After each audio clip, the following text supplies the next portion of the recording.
Sunsport, en replay et en vidéo sur mysun et lesonunique.com.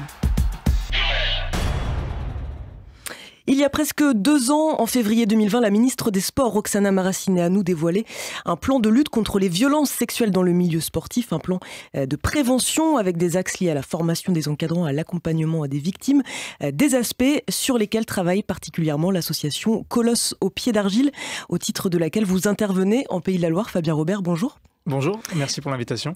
Merci à vous d'être venu.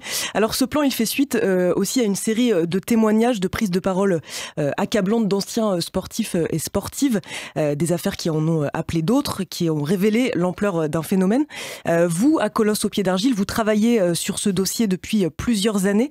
L'association a été créée en 2013, vous l'avez rejointe vous tout récemment.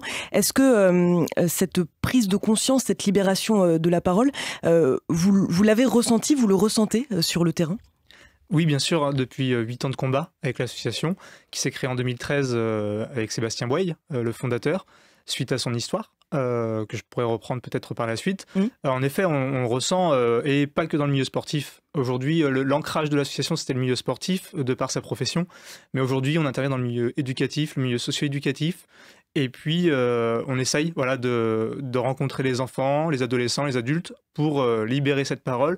Et on se rend compte on pense que la société, elle est prête maintenant là, pour libérer, pour entendre les victimes. Alors, je le disais, puis vous le dites aussi, donc vous agissez, vous, sur plusieurs fronts au sein de l'association pour prévenir les risques de pédocriminalité dans le sport. On va peut-être plus s'intéresser à ce domaine-là aujourd'hui. Sensibilisation, formation, à qui est-ce que vous vous adressez ? Quels sont vos publics au travers de ces différentes activités ? En effet, comme vous l'avez dit, on a trois grandes missions. Une mission de sensibilisation de prévention, une mission de formation et une mission qui nous tient fortement à cœur, c'est l'accompagnement et l'aide aux victimes. Dans la mission de sensibilisation, on s'adresse aux enfants dès l'âge de 8 ans, dans les clubs sportifs, au niveau des ligues, au niveau des comités départementaux. On s'adresse aux adolescents et on s'adresse également aux adultes, aux familles, mais surtout aux encadrants, puisque notre champ de compétences, c'est de la protection de l'enfance, la protection de l'adolescence, mais on souhaite aussi protéger les encadrants dans leur pratique pour qu'ils ne se mettent pas dans des situations aussi qui pourraient être mal interprétées. Ça, c'est aussi un axe fort du plan qui avait été dévoilé en février 2020. Formation et contrôle aussi un peu des encadrants, des gens qui sont amenés, en fait, bénévoles ou professionnels, à travailler avec les enfants, c'est ça ? Exactement. Au départ, seuls les professionnels salariés on avait un contrôle sur eux grâce à leur carte professionnelle. Aujourd'hui, ce qu'on appelle le contrôle d'honorabilité s'ouvre aux bénévoles. Et aujourd'hui, via les fédérations et via le ministère des Sports, on a un moyen de contrôler les bénévoles qui ont des fonctions d'encadrement ou de direction. Alors vous parlez de protection à la fois en fait des encadrants et puis bien sûr des enfants. Quel est le discours que vous leur tenez lors de ces activités ?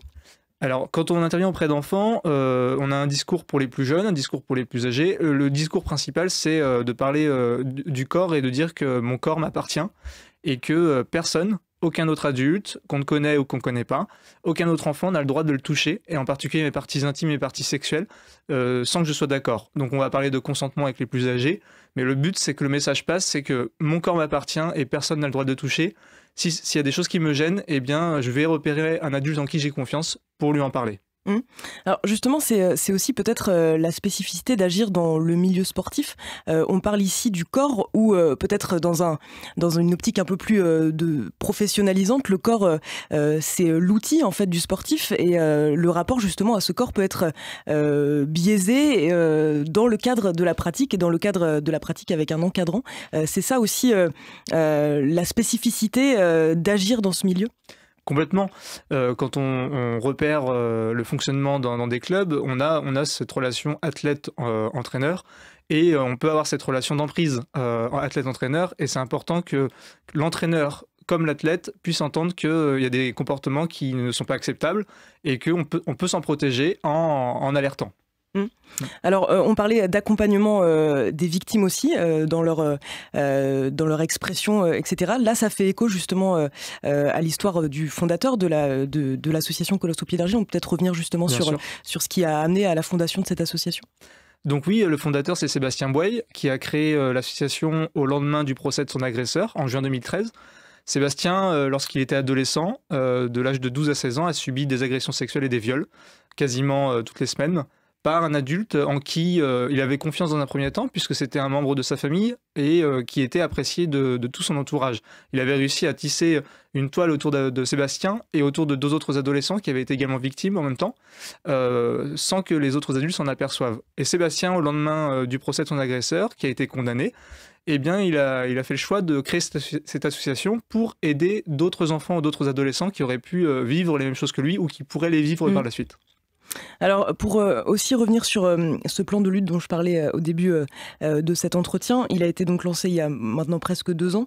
En septembre dernier, la ministre des Sports faisait un petit peu un bilan où elle exposait que le ministère traitait actuellement plus de 500 affaires qui étaient en cours de traitement, avec le concours aussi des clubs et des fédérations, justement. Quelle est l'implication de ces institutions sportives dans la lutte contre les violences sexuelles dans le sport ? Une très grande implication grâce au ministère et aux politiques gouvernementales. Eh bien, on peut nous aussi être sollicités grâce à des subventions qu'ils proposent aux structures, aux ligues, aux fédérations. Et donc, ces fédérations peuvent avoir un budget pour pouvoir solliciter des associations comme la nôtre, faire de la prévention, de la sensibilisation. Donc ça, c'est vraiment assez fort. Et puis, l'autre chose, eh bien, c'est que le ministère des Sports joue le jeu pour rendre sécurisant la pratique sportive des athlètes, des enfants adolescents, en ayant un contrôle régulier des adultes qui y travaillent en fait. C'est-à-dire que vous intervenez dans le cadre d'une sollicitation d'un club ou d'une structure, c'est ça ? Oui, en fait, au départ, dans le milieu sportif, eh bien, ce sont des fédérations qui vont adhérer à Colosse, au Pied d'Argile. Là, actuellement, on en a une 40aine de fédérations. Et par déclinaison, eh bien, les fédérations mettent en place des plans de prévention qui vont se décliner sur les ligues ou les comités régionaux, puis ensuite les comités départementaux. Et à ce moment-là, eh bien, sur chacune de nos régions, chaque intervenant qui coordonne sa région eh bien, est sollicité par les ligues et les comités départementaux, puis les clubs, pour mettre en place des actions de sensibilisation. Une dernière question peut-être, Fabien Robert, sur ce milieu sportif qui renvoie en tout cas une image plutôt positive, plutôt saine, plutôt synonyme de réussite, de fierté. On va organiser les Jeux à Paris en 2024, on en parle beaucoup. Est-ce que de ce fait, c'est plus difficile de parler d'un sujet qui a longtemps été tabou, qui est celui des violences ? Peut-être que c'est plus difficile puisqu'on veut penser au positif en fait. Et c'est vrai que toutes ces histoires qui tachent un peu le milieu sportif, eh bien, on aimerait les mettre de côté, les mettre sous le tapis. Et pourtant, la dynamique qui est en train de se faire, c'est non, on est dans toute transparence, on accepte ce qui se passe, on les reçoit et on va les mettre au grand jour pour protéger les victimes, en fait. Et il faut vraiment que la honte change de camp et ce soit les agresseurs qui soient repérés et pas les victimes qui restent dans le silence. Merci beaucoup pour cet éclairage, Fabien Robert. Je rappelle que vous êtes donc intervenant dans la région Pays de la Loire pour l'association Colosse au Pied d'Argile. Merci. Je vous remercie. Au revoir. Sun Sport en replay et en vidéo sur mysun et le sonunique.com.